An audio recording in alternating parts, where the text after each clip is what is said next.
Chapter 5, Part A, Conclusion. It can be concluded that there was the improvement of English speaking skill that was taught by using retelling story to picture series, with the mean pretest score was 5.32 and the post's mean score was 7.00.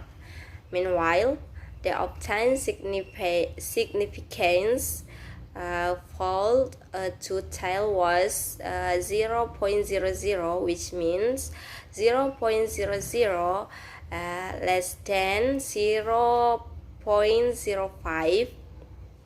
It means hypothesis null, reject, and hypothesis 1 is a set. Part B, suggestions. Based on the research findings and the conclusion of this study, which found that the use of retelling story to picture series to improve students' speaking skill at the 11th grade students of SMA Negeri 6 Pangkep.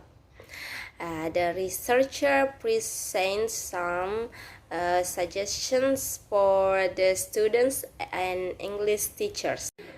So that's all about my draft thesis. Thank you very much for your attention. Wassalamualaikum warahmatullahi wabarakatuh.